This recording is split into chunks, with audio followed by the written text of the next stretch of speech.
So we're going to look at the crunch now, which is a top-down movement, really good at targeting the upper abs. Really fundamental, but really fundamental for a reason. It's basic. Basics are what you need. Okay, so what we're going to do, hands on the ears, feet down, once again in our supine position.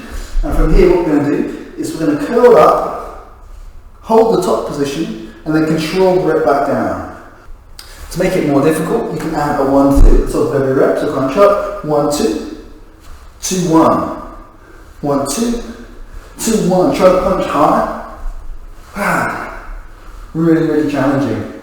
Another way of making that more difficult is to lift the legs off the mat and then go back to our crunches, and that's just going to add a little bit more of a bottom-up movement to our top-down crunch.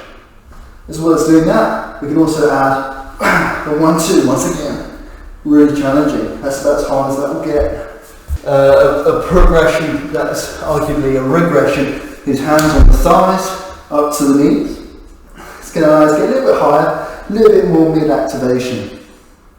Another one we can do is the turtle crunch. We put the feet together, hands together, and we're going to reach up, crunch between the legs, and reach as far between the legs as you can. This is one of the hardest crunch variations.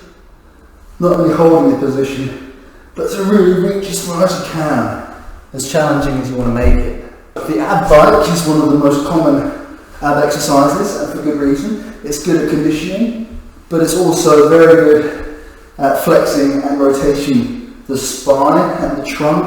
So it's really good for not only the abs but the obliques as well.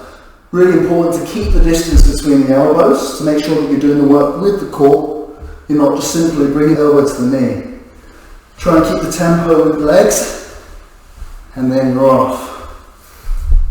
The last crunch variation, it's a bit of everything really, is the dead bug, so hands stacked over shoulders, legs parallel with the floor, and we're simply going to alternate the hand and the leg, extending out, drawing back in. Once again, it's all about control, not so much about tempo.